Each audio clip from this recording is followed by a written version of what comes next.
Bon, je pense qu'on va commencer. Mhm. On y va. Alors, bonsoir à toutes, bonsoir à tous. Au nom de l'École d'optométrie de l'Université de Montréal, je vous souhaite la bienvenue à l'événement virtuel de ce soir.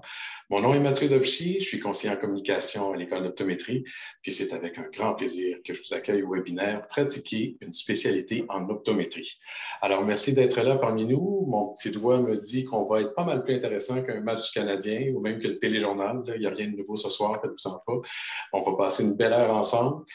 Mais avant de laisser la parole à notre animateur et à nos panélistes, je vais vous mentionner rapidement que l'événement de ce soir, il est enregistré.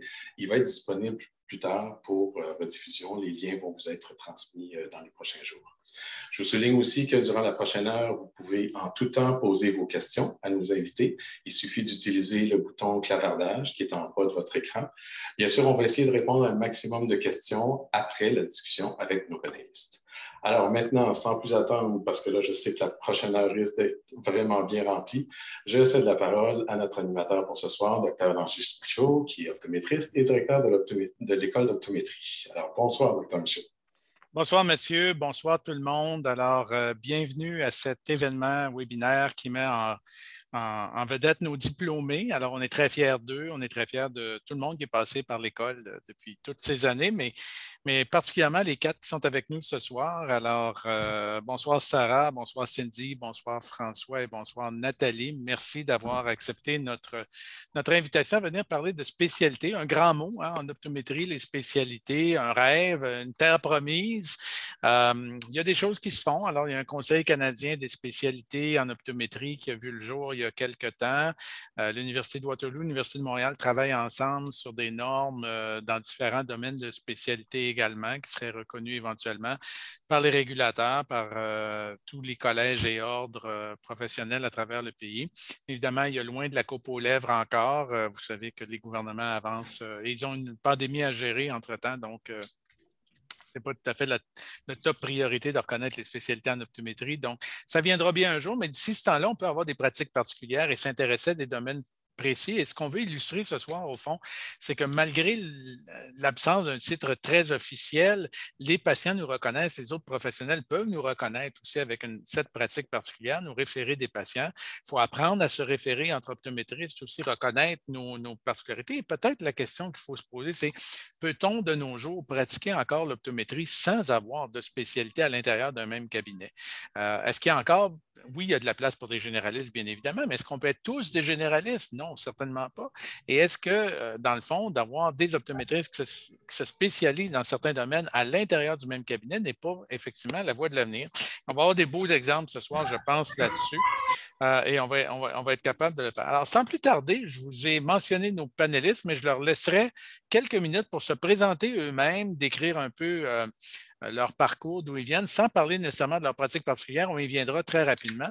Alors, je commencerai peut-être par Sarah. Alors, Sarah, docteur Sarah Aumont, dis-nous un peu quelques mots sur toi, sur ton parcours et graduation, etc., et ton expérience en optométrie.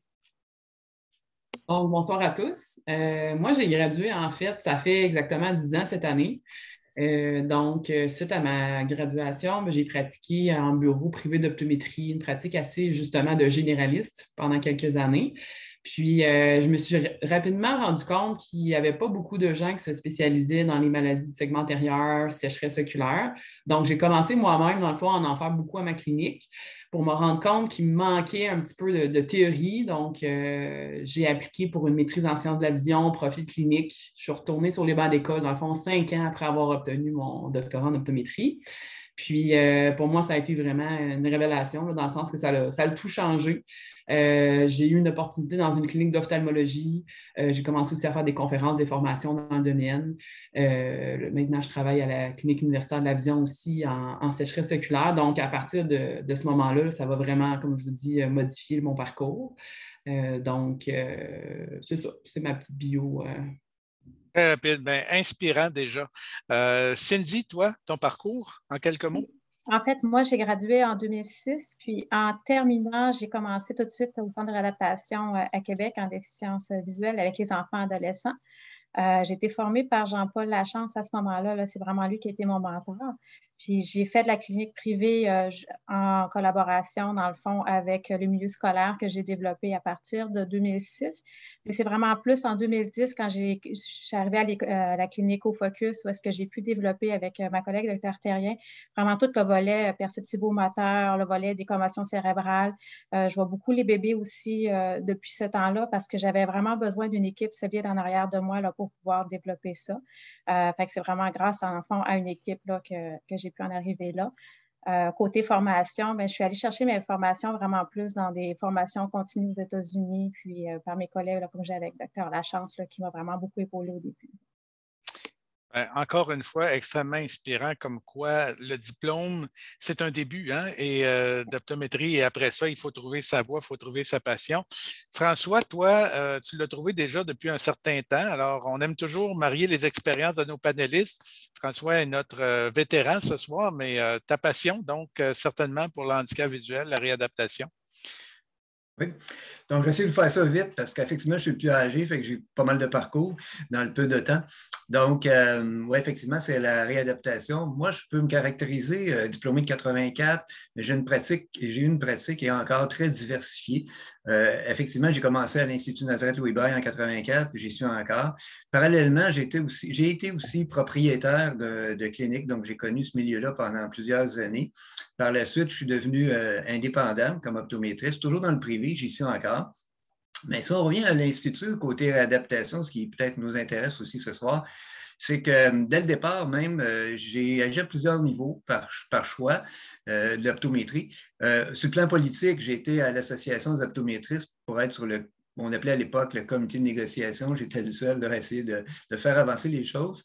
À l'association, évidemment, avec tous mes autres collègues de la province, on avait des réunions fréquentes, on avait préparer une première section.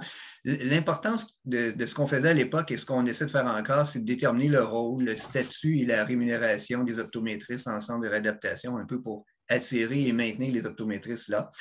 Ça m'a amené dans toutes sortes d'endroits, de portes qui se sont ouvertes. Donc, très rapidement, j'ai été témoin expert. Donc, effectivement, même pour l'Association des optométristes du Québec, à un moment donné, par rapport à ce conflit qu'il y avait avec un centre de réadaptation. Après ça, j'ai été témoin expert 3 autres fois dans d'autres niveaux, toujours reliés à la réadaptation. J'ai mis sur pied en 89 l'élaboration d'un processus pour évaluation des télévisionneuses pour les handicapés visuels. C'est toujours en lien, je m'en occupe. Et puis, sur le plan provincial, ça a créé pendant un certain temps un comité d'évaluation des télévisionneuses en partenariat avec la RAMQ. Côté ergonomie, j'ai plutôt été chercher des formations, puis j'ai axé plus sur l'éclairage. Donc, l'éclairage en milieu de vie des personnes qui ont une déficience visuelle. Donc, ça m'a amené à toutes sortes de places très rapidement, donc même à commenter l'éclairage dans une station de métro à Montréal pour les bandes de détection près des rampes, les rampes du métro. Ensuite de ça, conduite automobile. Donc, j'ai été partie prenante avec d'autres confrères de d'autres centres de réadaptation. On a formé le programme pour la conduite automobile pour certaines catégories de personnes ayant une déficience visuelle avec lunettes télescopiques bioptiques. Voilà. Puis, en gros, c'est à peu près ça.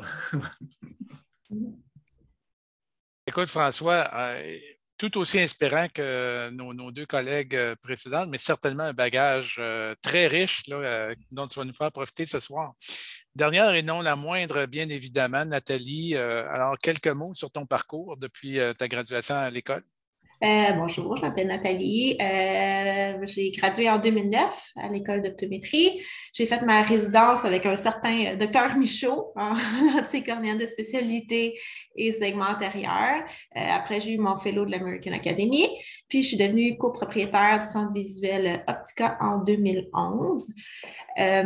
Puis, peu à peu, j'ai intégré l'expérience que j'ai appris au niveau de ma résidence dans ma pratique privée.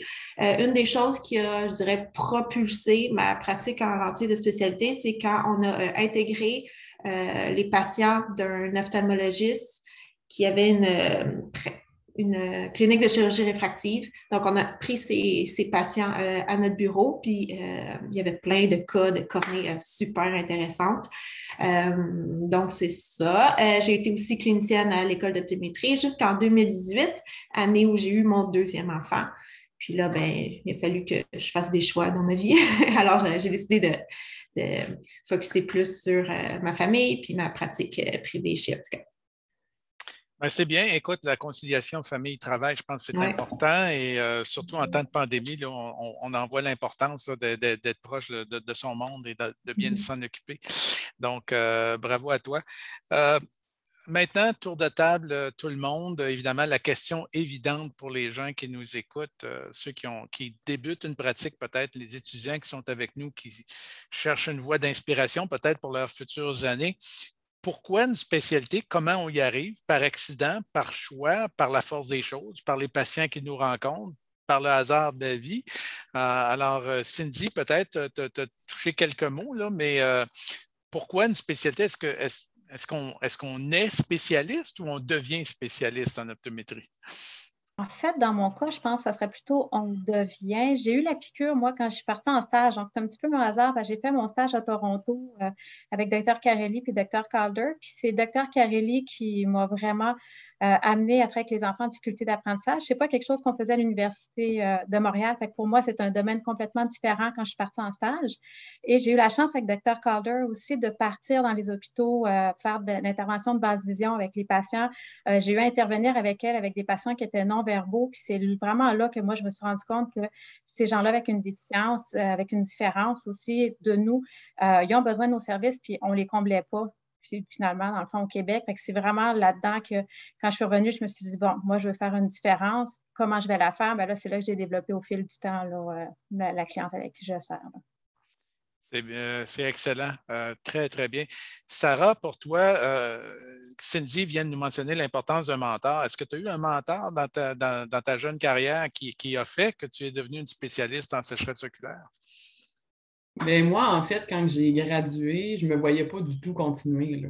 Donc, moi, ça a été un peu en commençant à travailler que j'ai fait ben, tu sais, j'ai besoin de nouveaux défis. J'aime ça, justement, régler les cas complexes. Il me manque vraiment de bagages.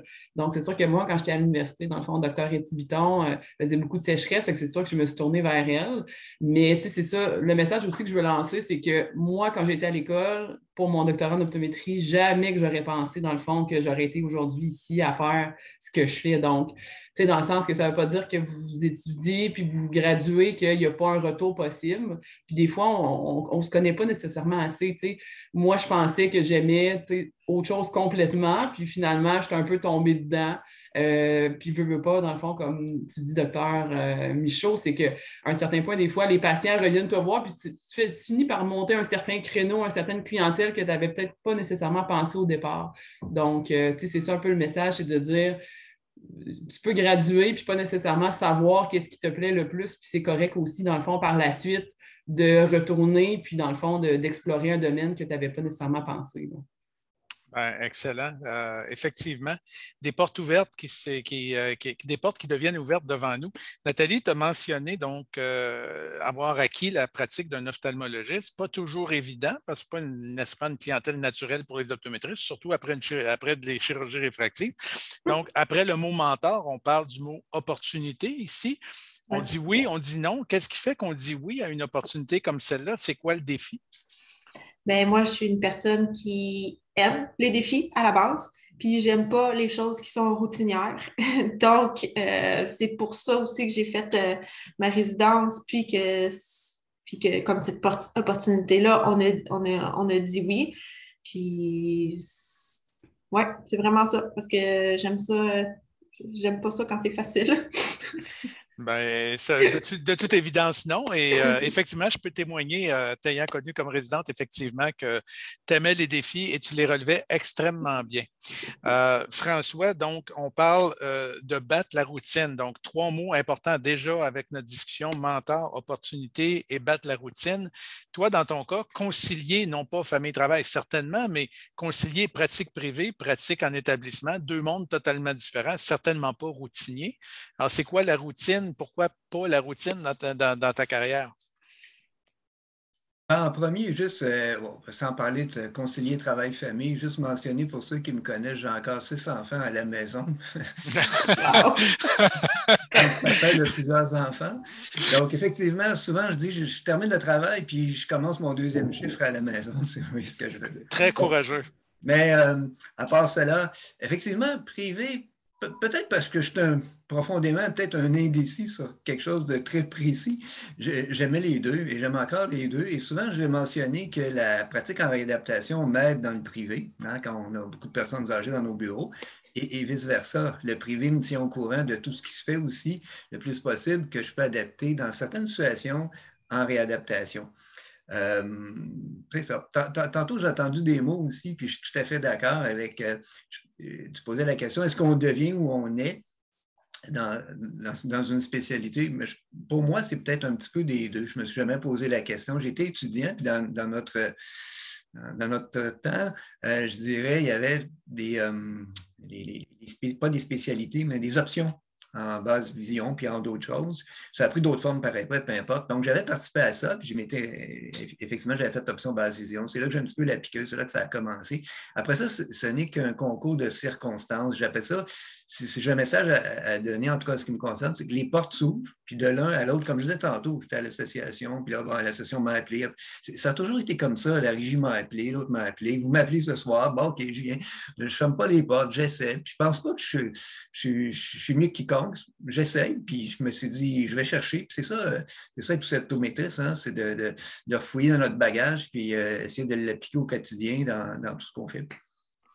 Oui, puis effectivement, je pense que tu es un très bel exemple qu'on peut marier la pratique privée et la pratique de spécialité, qu'un nourrit l'autre, au fond, c'est pas impossible de faire les deux dans une vie de tous les jours. Je pense que c'est un bel exemple là-dessus. Les spécialités ont existé depuis longtemps. Je vois des gens dans l'audience qui avaient des pratiques spécialisées il y a plusieurs années, en lentilles de contact, entre autres.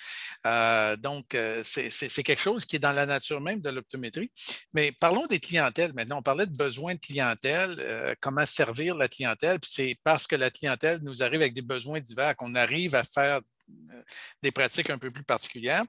Quels sont les défis de vos clientèles spécifiques à chacun? Alors, je recommencerai avec Cindy, peut-être. Toi, tu travailles beaucoup avec les enfants, des gens peut-être qui ont des difficultés là, d'expression, d'audition, comme tu parlais, des handicaps.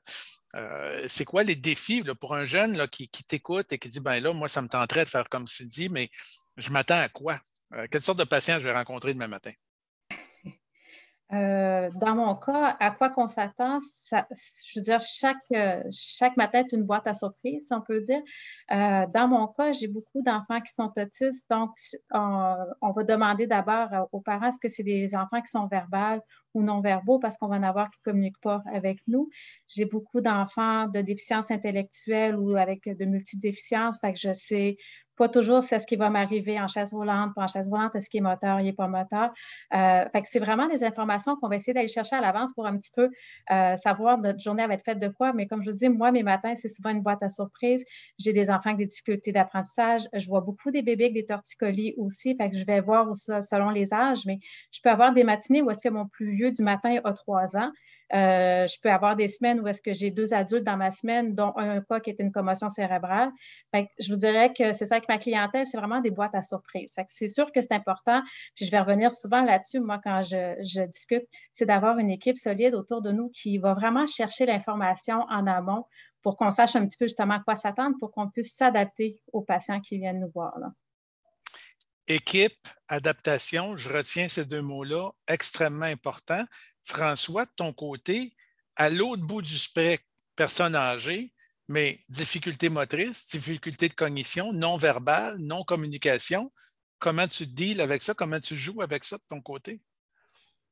Ben, en fait, si je comprends la question, c'est les clientèles. À l'Institut de Nazareth, on fonctionne beaucoup par clientèle. Ça dépend dans les autres centres. Puis Cindy aussi, je pense que ayant elle-même travaillé en réadaptation dans la région de Québec, c'était des clientèles. Donc, effectivement, j'ai travaillé longtemps dans une un programme qu'on appelait, qui ciblait une clientèle qu'on appelait socio-professionnelle. C'était l'intégration et le maintien en situation de travail. Donc, ce n'était que des défis. J'avais choisi ce programme-là aussi. J'avais eu l'opportunité de le choisir. Donc, pendant un certain temps, je ne voyais pas de personnes âgées ou de jeunes enfants.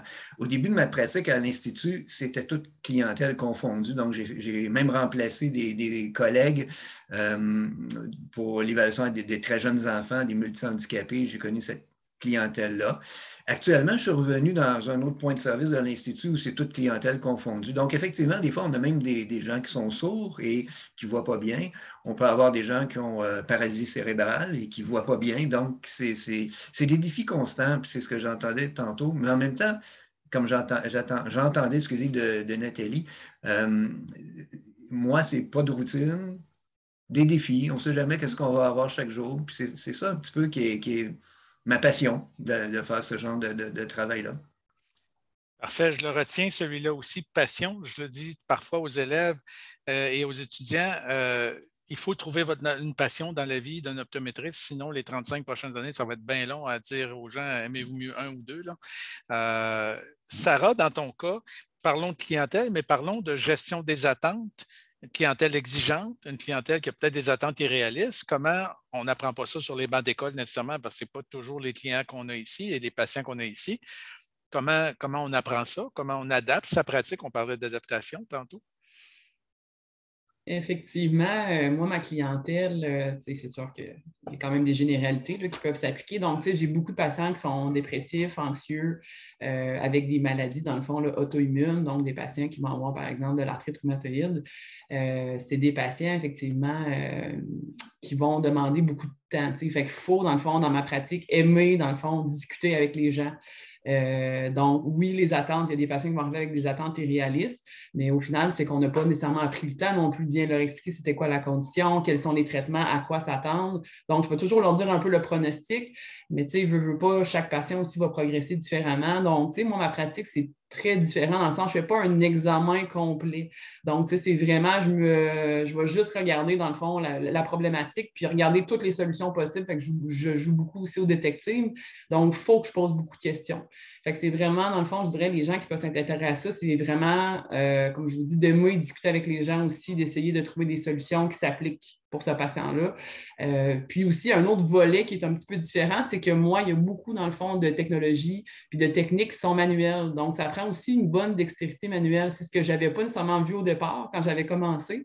Et ça, il y a beaucoup de techniques sur les paupières. Donc, il faut mettre les gens en confiance. On va faire beaucoup de massages de paupières avec différentes technologies. Donc, c'est quand même quelque chose qu'on n'apprend pas non plus du tout ça sur les bancs d'école, je trouve. Là, on apprend beaucoup à manipuler les instruments, mais peut-être pas nécessairement à manipuler les paupières. Donc, je trouve que c'est un autre volet, moi, qui rend ça intéressant. C'est que c'est quelque chose que, justement, qui évolue. La technologie aussi évolue beaucoup là, dans mon domaine présentement. Là. Donc, souvent, je vais dire aux patients, c'est un bon temps pour avoir les yeux secs. J'ai plein d'options là, à vous offrir. Là. Excellent. On parle de sciences qui évoluent, de technologies qui évoluent. Nathalie, dans ton cas, lentilles de contact, évidemment, je suis un peu au courant, ça évolue vite. On parlait aussi de l'importance de l'équipe. Les attentes avec Sarah, toi, tu as une clientèle qui vient de l'ophtalmologiste et qui rencontre maintenant un optométriste. Comment on concilie ça? Technologie, attente des patients, travail d'équipe?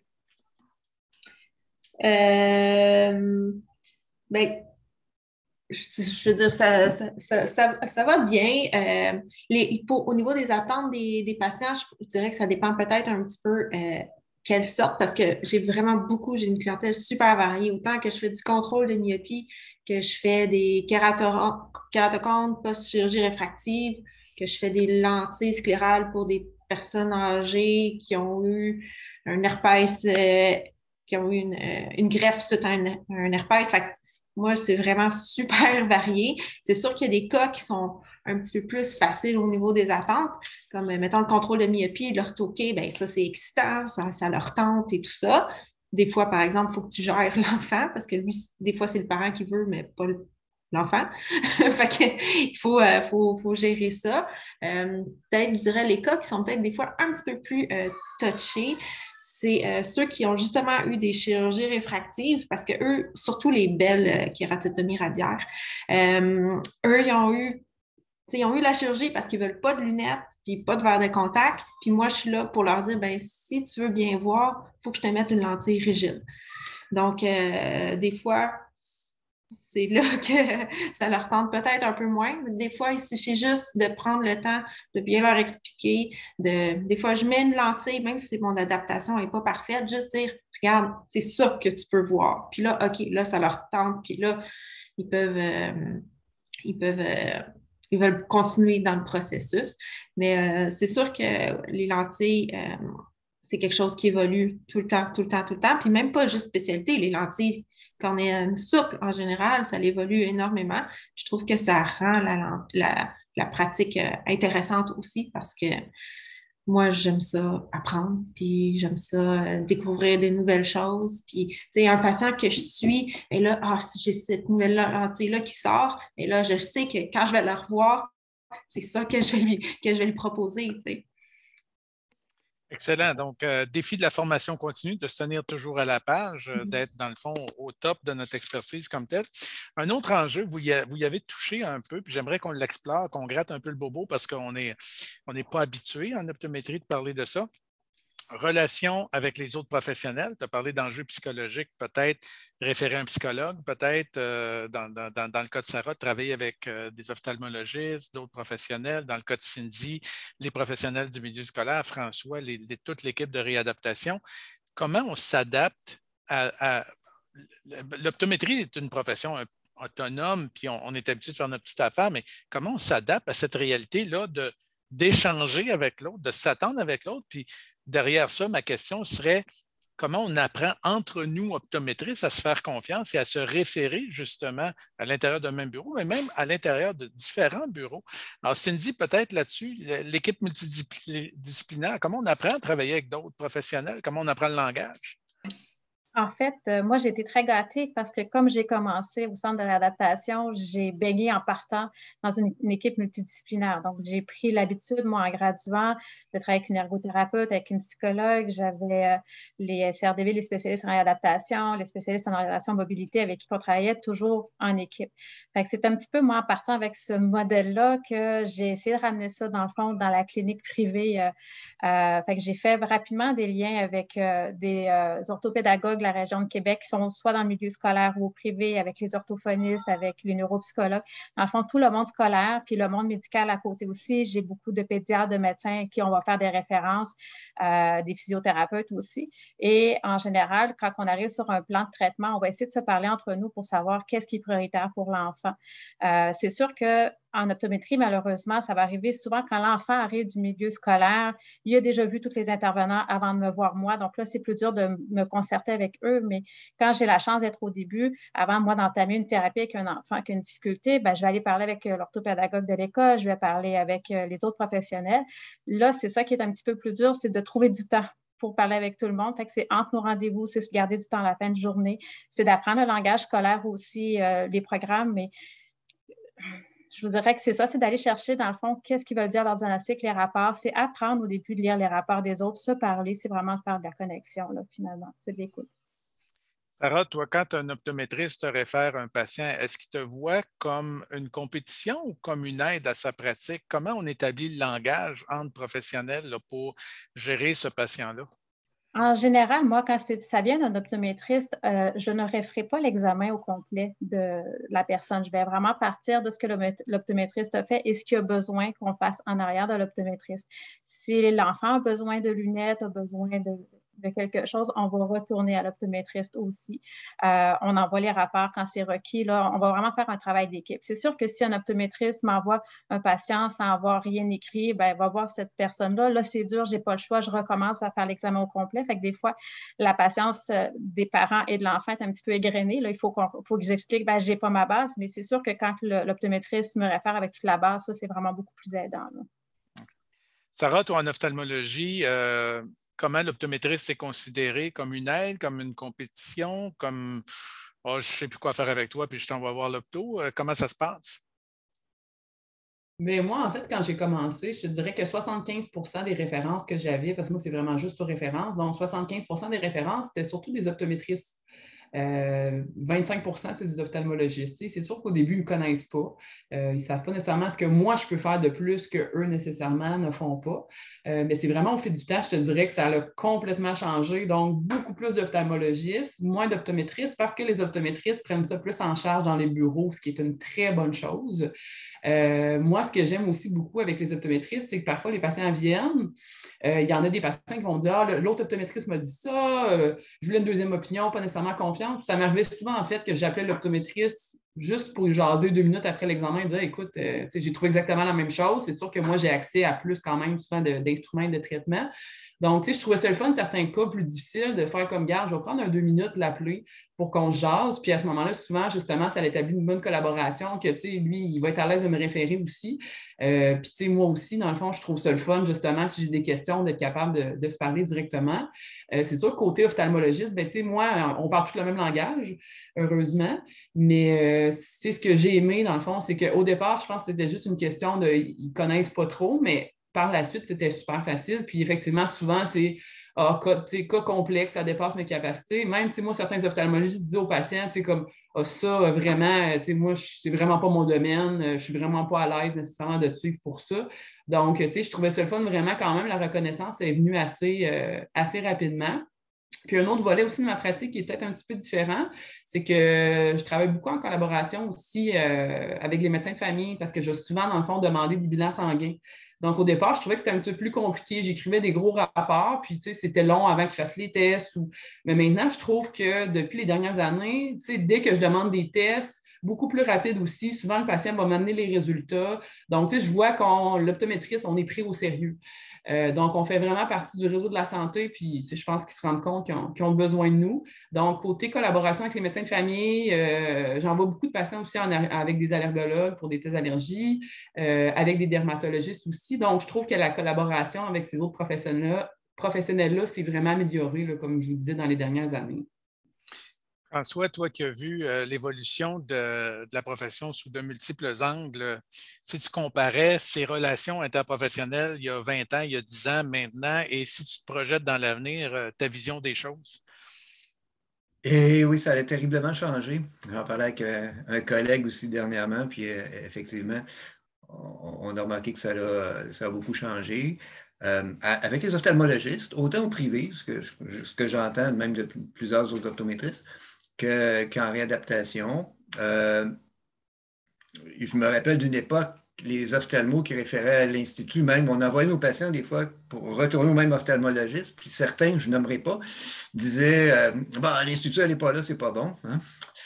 Aujourd'hui, ce n'est pas ça. Depuis aussi qu'on a eu des résidents en ophtalmologie qui sont venus en particulier à l'Institut, ça l'a ouvert, ils ont compris plus qu'est-ce qu'on fait. Ils réfèrent pour les bonnes choses, puis on peut les appeler, nous aussi, les ophtalmologistes, puis parler directement avec eux lorsqu'on a des questions.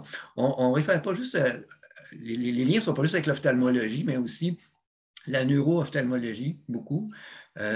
Quelques médecins de famille aussi. Puis nous, en centre de réadaptation, ça s'étend encore plus avec nos propres intervenants des gros centres, même des plus petits centres régionaux, travailleurs sociaux, psychologues, spécialistes en réadaptation des sciences visuelles, spécialistes en orientation mobilité, communication informatique, tout ça. Donc, c'est tous des partenaires, si on veut, ou des gens avec qui on doit travailler. Il faut aimer l'interdisciplinarité, en tout cas dans mon domaine. Puis moi, c'est une des raisons aussi, j'aime ça travailler en équipe.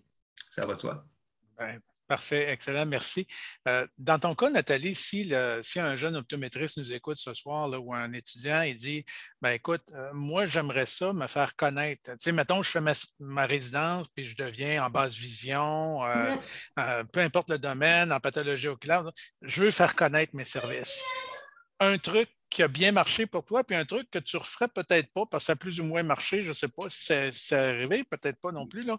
Mais quel conseil tu donnes à ces jeunes-là, à ces gens qui veulent se faire connaître comme pratique particulière? Premièrement, je pense qu'il faut être le type de personne qui veut rendre service à la base. Parce que je suis sûre que Dr. Michaud, ça arrive très souvent. Souvent, on a des collègues qui nous demandent des conseils et tout ça. Il faut être ouvert à le faire comme faut pas penser je veux me faire payer pour chaque fois que je donne des conseils ou quoi que ce soit. Donc, donc je pense que ça c'est important. Puis au final, tu sais, les gens nous apprécient, nous réfèrent, puis ça revient. Donc, d'être ouvert à ça, ben, je pense être clinicienne à l'école, ça c'est une des choses qui m'a aidée parce que les générations après à qui j'ai enseigné, bien là, eux, ils m'ont référé des cas. Être aussi conférencière. J'ai des références à des gens chez qui j'ai fait des conférences parce que je crois qu'ils ont vu que j'avais une certaine expertise dans le sujet. Je pense que le site Internet, je pense que c'est vraiment rendu quelque chose de très important. La recherche par mots-clés, c'est quelque chose qui est vraiment important. Beaucoup de patients qui disent « Ah, je t'ai trouvé sur les Internets. » Donc, ça, je pense que aussi avoir un site qui est à jour, qui est bien fait, où est-ce qu'on parle de notre spécialité pratique particulière, ça peut aider. Puis, tous les réseaux sociaux, effectivement, qui sont importants. Ouais. Le temps file. Effectivement, on a beaucoup de choses à dire. J'invite les gens, si vous avez des questions, déjà à les peupler dans la discussion. Comme ça, on pourra animer notre période de questions dans 5 à 6, 7 minutes. Maintenant, côté peut-être, on a décrit des pratiques exceptionnelles, des pratiques passionnées, des pratiques où on trouve notre intérêt, où les patients sont satisfaits, où tout va bien avec les autres professionnels. Est-ce qu'il y a des côtés plus sombres? Dans le sens, est-ce qu'il y a des côtés un petit peu moins glamour à la pratique, entre guillemets, de spécialité? François, de ton côté, est-ce qu'il y a des choses, je ne sais pas moi, la bureaucratie des centres, la lenteur de certaines organisations, que sais-je? Oui. Ben oui, il y en a un peu.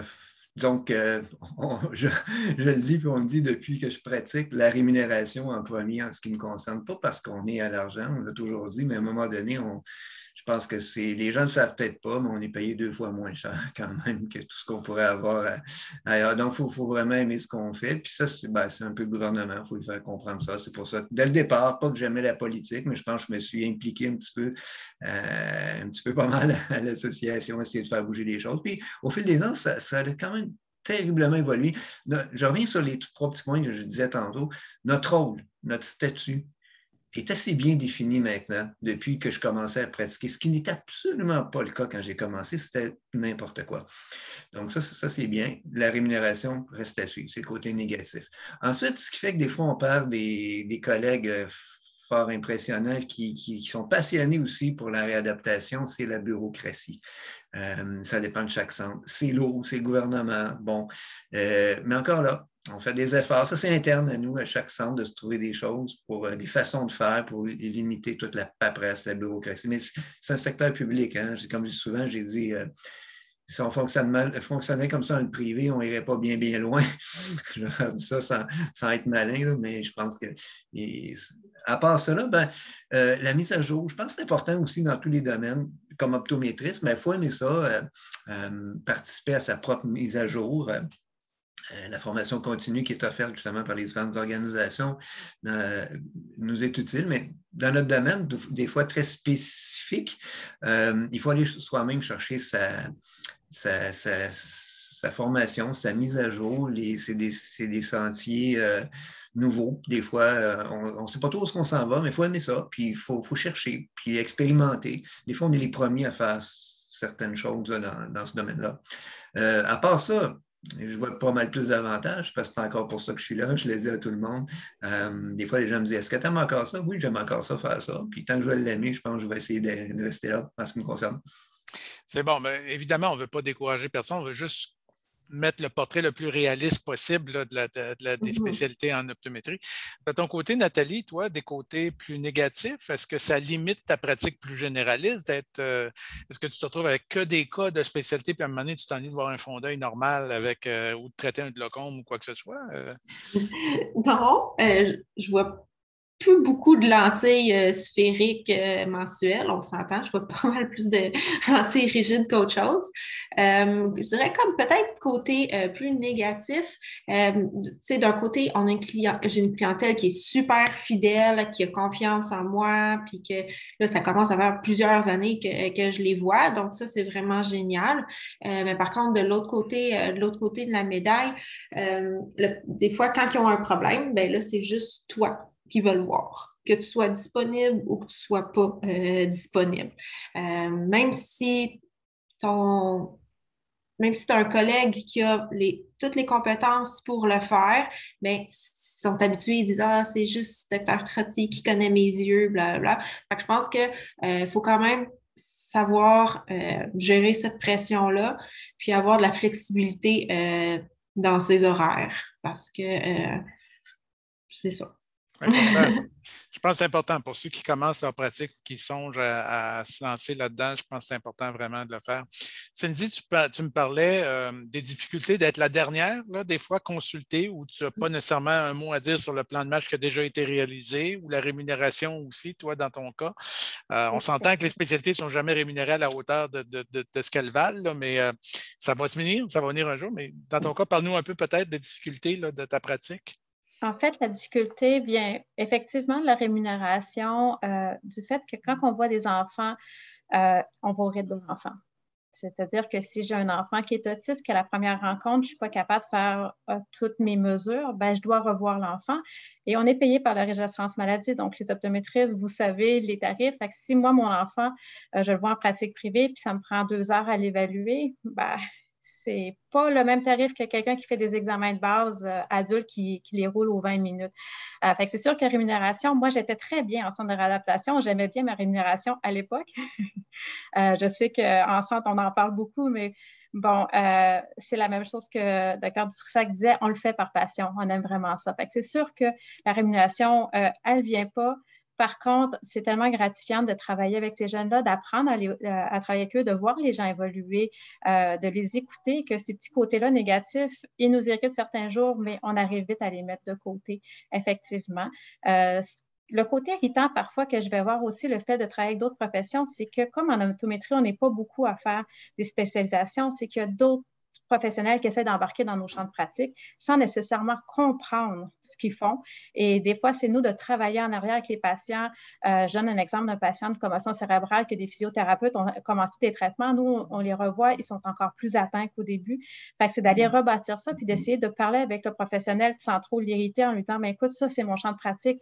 Moi, je ne traiterai pas quelqu'un au niveau du cou. Ben, s'il vous plaît, quand c'est les yeux, faites affaire avec nous. Mais là, on est limité par le nombre, justement, d'optométristes qui viennent travailler dans nos spécialités, là, si on peut dire spécialité. Sarah, de ton côté, des côtés un petit peu moins intéressants à une pratique spécialisée? Bien, moi, en fait, j'allais dire la paperasse à remplir, mais là, après avoir entendu, dans le fond, les autres intervenants, Dr. Dutrissac puis Bouchard, finalement, je pense que finalement, j'ai peut-être pas mal moins de paperasse qu'eux, là. Donc, mais c'est quand même pour moi un côté, tu sais, faire beaucoup de rapports, de communication, tu sais, c'est ça, c'est vraiment la paperasse, mais je suis dans le système, dans le fond, on s'entend privé, là, fait que en soi, tu sais, j'ai pas une organisation, c'est quand même moi qui organise, qui gère ma clinique comme je veux, ce qui est un gros point positif. Là, on parle des côtés peut-être moins intéressants, mais moi, le gros point positif, c'est de dire c'est moi qui gère, c'est moi qui ai arrangé la manière qu'on fonctionne à la clinique. Mais le point, dans le fond, peut-être négatif de ça, c'est que des fois, ça devient vraiment beaucoup d'organisation. C'est moi, en fait, qui dois tout faire. Donc, dès qu'il y a un changement, comme c'est moi qui connais, dans le fond, ma spécialité, ben, c'est moi qui dois organiser. Fait qu'il faut vraiment, dans le fond, que ce soit quelqu'un qui aime ça, justement, dire OK, là, il faut faire des modifications, prendre le temps de le faire, puis ça, tu n'es pas rémunéré pour ça. Donc, ça a, comme je dis, un côté positif et négatif. Moi, côté rémunération, dans le fond, quand je calcule, ça donne le même montant, je te dirais, par jour que de travailler dans une pratique plus de généraliste. Donc, ça c'est bien là, pour nous parce que je suis rémunérée, dans le fond, par les patients m'ont payé, pas par la RAMQ. Donc, c'est ça. Fait qu'il y a quand même des petits côtés négatifs, mais pas tant que ça non plus. As-tu des difficultés à imposer les tarifs que tu penses être justes et raisonnables pour tes actes où les gens sont tellement désespérés de trouver une solution qu'ils vont payer de toute façon? Ben, c'est ça peut-être justement le fait aussi, c'est ça, moi je suis avec des adultes, là. J'ai quelques ados, mais la plupart du temps c'est des adultes. Puis effectivement, moi c'est que les patients, c'est ça, sont rendus à un niveau que ils sont prêts à payer parce qu'ils n'ont souvent pas eu d'autres solutions ou sont un petit peu désespérés. Donc, c'est sûr que oui, il y a des patients qui vont me dire qu'au niveau des coûts, c'est difficile pour eux, mais je te dirais qu'en général, ce n'est pas quelque chose qui va arrêter nécessairement les gens, ils sont juste comme trouve-moi une solution, aide-moi là, rendu là. Okay. En terminant, avant de passer aux questions, on a parlé beaucoup de passion. De toute évidence, vous êtes des gens passionnés. Vous avez tous dit que vous faites ça par la passion et non pas pour un attrait monétaire ou autre. Là. Puis je vous crois très bien, puis ça transparaît, puis ça, vraiment, on le sent beaucoup dans vos témoignages. Comment on transmet cette passion-là?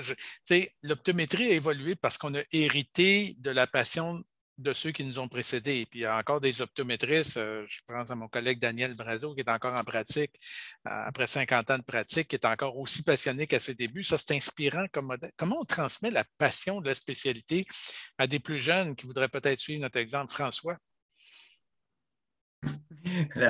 Ma première réponse serait simplement par l'exemple, hein, puis l'inviter. Comme je disais, à l'Institut, on a quand même, c'est pas toujours moi, c'est loin d'être moi qui l'organisais, mais des fois, le centre nous disait, on est en lien avec l'Université de Montréal, l'école, donc il y avait des stages soit par des optométristes, la résidence aussi qui se fait dans les différents centres de réadaptation.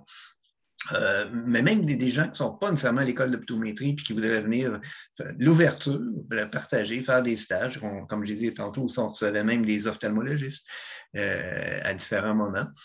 Je pense que c'est par l'exemple, tout simplement. C'est d'en parler aussi à quiconque, même en privé. Quelquefois, ça m'arrive, il y a des gens qui vont me poser des questions. On est prêt, comme je disais, des liens de la réadaptation. On explique à des jeunes qui sont intéressés. Je leur dis souvent, comme je dis à mes jeunes, puis à n'importe quel autre, faites de quoi vous aimez. Parce que c'est vrai, comme tu disais tantôt, dans juste des fois, 30, 40 ans de pratique, quand on n'aime pas ça, je ne souhaite pas ça à personne, bien sûr. Là. C'est sûr que oui, il y a un côté monétaire, mais il y a un côté d'intérêt. Puis moi, j'ai toujours été un petit peu curieux, comme je disais. Puis c'est comme ça que les portes se sont ouvertes. J'ai fait une foule de choses. Ça serait très, très long d'en parler, mais j'ai jamais cru que l'optométrie m'amènerait aussi loin que ça. Puis je rajouterais même que je regardais ce parcours. L'optométrie, pour moi, c'est en dehors de ma salle d'examen bien souvent. Hein. Je suis allé personnellement, par l'Institut, je suis allé dans des milieux, nous étions tantôt, Ville de Montréal, dans plusieurs projets d'évaluation sur l'éclairage, tout ça. Ça s'est fait beaucoup, puis ça, c'est les parties que j'ai le plus personnellement aimées. Même tantôt, 3 fois comme témoin expert dans des causes, tribunal administratif, tribunal d'arbitrage, tribunal des professions. Je ne pensais jamais que je me rendrais là comme optométriste, mais il me demandait d'être là. Puis j'ai relevé les défis. Sur le coup, je n'étais pas sûr, j'étais capable de le faire. Et puis, c'est peut-être les plus belles expériences de ma pratique aujourd'hui que je pourrais dire. Bravo, excellent. Cindy, dans ton cas, je pense que ta passion pour les enfants, pour les patients que tu traites est évidente aussi. Comment on suscite cette passion-là? Comment on suscite la relève? Tu disais qu'il manquait de professionnels comme toi. Tu devrais avoir 10 mains, 10 bras et 28 copies de toi-même pour suffire à la tâche. Là. Comment on fait ça? Effectivement, je pense que si on avait l'opportunité par l'école d'optométrie, puis je pense qu'il y avait des projets qui sont en route qui pourraient vraiment aider, effectivement, susciter l'intérêt. Moi, je parle beaucoup avec les patients qui sont dans mon bureau. Peut-être que c'est pour ça que ça me prend aussi beaucoup de temps, mais j'essaie justement, quand j'ai des ados, de leur faire valoir l'optométrie, la pratique différente, puis c'est dynamique, on peut choisir ce qu'on veut faire aussi. Fait que ça va être plus en parlant, puis ce que j'ai aux jeunes, c'est découvrir, regarder autour de vous, puis regarder la différence qu'on peut faire dans la vie de quelqu'un, de les voir grandir, de les voir évoluer. C'est vraiment ça qui va intéresser au jour le jour. J'ai une équipe formidable autour de moi au bureau. J'ai des éducatrices spécialisées. Puis c'est aussi de passer par les autres professions puis de dire, regardez, l'optométrie, c'est pas juste des lunettes, c'est autre chose. Puis je pense que si on est capable de valoriser encore plus l'optométrie auprès des autres professions, des autres professionnels, on va être capable d'évoluer un petit peu plus aussi, là. Sarah, dans ton cas, comment tu fais pour convaincre un de tes collègues qui dit ou un autre professionnel, c'est juste des gouttes artificielles, 3, 4, il va essayer la meilleure. Puis, comment on convainc que ça devient une spécialité, la sécheresse oculaire? J'adore la question. Effectivement, c'est souvent ça qu'on va entendre, mais justement, ça me motive encore plus. On dirait qu'au départ, quand j'avais commencé, des fois, on dirait que c'était comme, OK, ça fait comme un peu sous-estimé, mais finalement, je le vois vraiment à l'inverse de dire, écoute, je vais te montrer à quel point qu'on peut amener ça à un niveau, puis à quel point les gens sont tellement reconnaissants. Donc, souvent, c'est vraiment ça qui va me motiver de dire, écoute, c'est complexe, on a travaillé fort parce que moi, je revois mes patients vraiment plusieurs fois par année, comme vous tous aussi, là, quand on a une pratique plus spécialisée aussi, on a peut-être pas parlé, mais on revoit les patients vraiment souvent par rapport à faire des examens plus généraux. Donc, c'est de voir le patient évoluer. Puis, oui, des fois, moi, j'ai des crashs. Là, donc, au mois de janvier, ils nous appellent tous, puis ils ont tous mal aux yeux, puis ils ont beaucoup de douleurs, puis ça va pas bien. Mais c'est ça, je trouve ça super motivant parce que quand les patients ont réussi à trouver quelque chose qui fonctionne ou qu'on a pensé à des nouvelles idées, c'est ça, c'est la reconnaissance vraiment derrière ça qui fait que, garde, écoute, c'est pas juste 3 petites gouttes que tu vas acheter à la pharmacie qui vont régler ton problème, puis qu'on peut les amener vraiment à un niveau là, supérieur. Puis c'est ça aussi, on a tellement accès maintenant à des technologies pour traiter que je trouve que ça rend ça encore plus crédible ce qu'on fait, là. Excellent. Nathalie, un peu la même chose dans ton cas, j'imagine, hein? Reconnaissance des patients qui ne voyaient rien avant, puis qui tout à coup redécouvrent la vie. Ah ouais, donc ça c'est génial, c'est super gratifiant. Puis aussi au niveau, j'ai la chance de faire partie d'une grosse équipe là, à notre bureau. Puis le fait c'est de coacher aussi, je pense. J'aime bien ça, coacher les nouveaux. Ou tu sais, comme mettons, il y a un de mes collègues qui faisait pas de ça. Puis là, maintenant, j'ai dit, on va faire nos premiers cas ensemble. Puis, tu sais, à force de le coacher, ben, maintenant, il fait autant d'orthokératologie que moi, là. Donc, d'être ouvert à transmettre ça, transmettre notre bagage qu'on a acquis à d'autres de nos collègues aussi pour ça aussi, je pense que ça amène de la relève. Mais tant mieux, excellent. Écoutez, on en parlerait pendant des heures. Vous êtes intéressant, vous êtes motivé, vous êtes passionnant. Mathieu, on a sûrement des questions dans les 5 dernières minutes qui nous restent. Ben, non, en fait, on a eu des spectateurs très discrets ou je dirais peut-être qui étaient pendus aux lèvres de nos conférenciers parce que c'était tellement intéressant. Mais pour l'instant, on n'a pas de questions. S'il y en a qui tapent vite, allez-y, c'est le temps de le faire parce qu'il nous reste vraiment peu de temps. J'en vois une ou deux dans le QER. OK.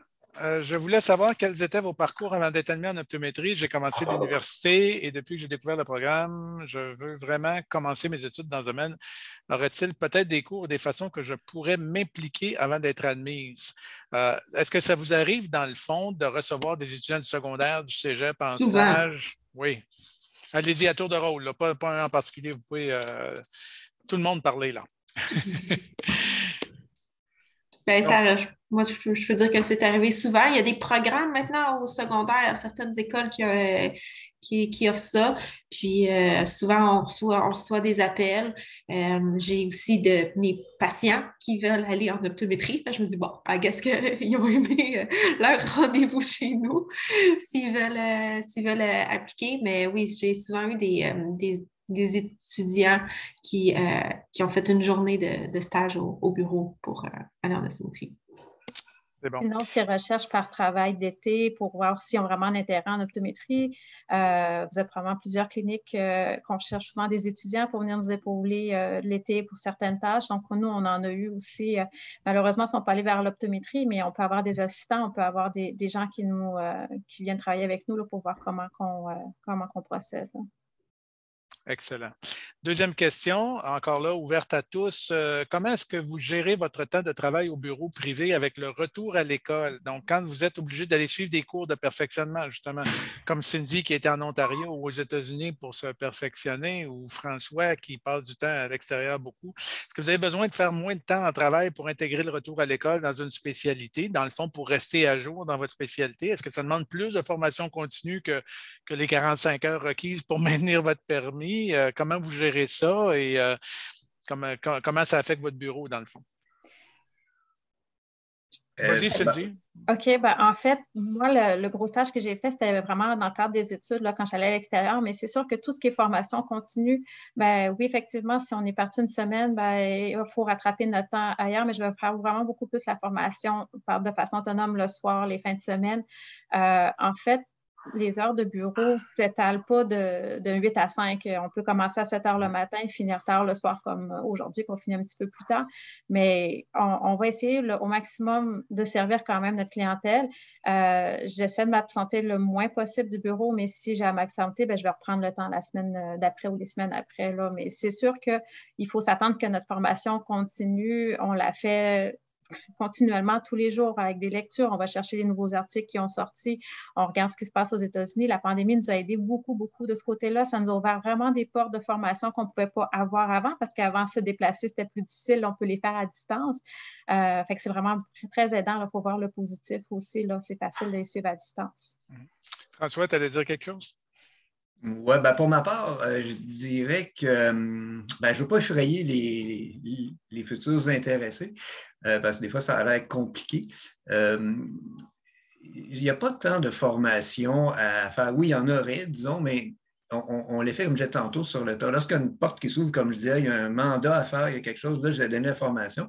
Un avantage à l'Institut, étant donné qu'on est quand même rémunéré, mais comme à tarif horaire, pas à l'acte, on peut prendre du temps. Des fois, notre gestionnaire, s'il approuve le mandat, va me donner du temps pour aller parfaire notre formation dans un champ particulier. Donc, ça a même le temps de travail, il faut reconnaître ça. En matière en lien plutôt avec la pratique privée, personnellement, je trouve complexe des fois d'être gestionnaire propriétaire puis être à l'Institut parce que ça demande énormément de temps. Vous savez très bien, j'ai un bureau. Personnellement, c'est pour ça aussi que j'ai dit tantôt que j'étais optométriste indépendant qui travaille pour plusieurs regroupements. Ça me libère. Je peux faire mon optométrie, ce que j'aime faire, mais quand j'ai terminé, j'ai moins de gestion. J'ai la famille, puis c'est cela. Donc, c'est pas si demandant que ça. À part peut-être aller chercher nos UFC comme tout le monde, là, tous les optométristes. Voilà. Superbe. On parlait de passion. On a des étudiants de l'École d'optométrie d'Haïti qui sont avec nous ce soir. On les salue.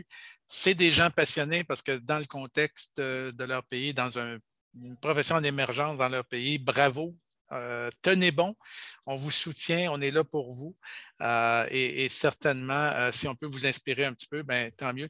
Je vois une main levée, Dr. Meunier, peut-être dernier mot de la fin, dernière question. Je ne sais pas si on peut ouvrir son micro, si Guy veut parler. Je ne sais pas si c'est un commentaire ou une question, Dr. Meunier. Puis entre-temps, moi, j'en profite très rapidement pour m'excuser. Tout à l'heure, j'étais dans le mauvais panneau, j'étais dans la discussion plutôt que les questions et réponses. Je veux préciser que tout ce qui est là et les questions auxquelles on n'a pas le temps de répondre, on va prendre ça en note. Il y a même des gens qui nous demandent de rester en contact avec certains de nos conférenciers. Donc, visiblement, vous attisez les passions. Donc, on va faire le suivi là-dessus, bien évidemment. C'est bon. Est-ce que Dr. Meunier veut prendre la parole? Simplement ouvrir le micro. S'il peut ouvrir son micro, je ne sais pas qui contrôle les micros. C'est notre technicien. Je ne sais pas s'il est en mesure de le faire. Oui, qu'est-ce que vous voulez que je fasse à propos? Ouvrir le micro du Dr. Meunier, peut-être? Guy Meunier, oui. Celui qui a la main levée. Là. Et voilà. Guy, juste peut-être ouvrir ton micro sur ta barre de Zoom et si tu es là et tu veux faire un commentaire. Je vois que le micro est muté. Là, est-ce que ça va? Oui, OK, oui, on t'entend bien. OK, ça me fait plaisir de voir votre enthousiasme. En parlant de spécialité, j'avais ouvert il y a 61 ans, un bureau de verre contact au coin de Sherbrooke et Guy, sur référence seulement, d'ophtalmo et d'optométriste. Et j'avais un oncle qui m'a dit, Guy, si tu promets de faire des verres contact pour les ophtalmos seulement, on va remplir ton bureau. Alors, je suis sorti de sa maison sur la rue Belleuil à Outremont. J'ai dit, avant de faire ça, je vais aller travailler à la voirie de Montréal et je vais pelleter du crottin de cheval dans les rues. Alors, ça a été la dernière fois que je l'ai vu. Le pauvre, il est allé faire du ski un dimanche.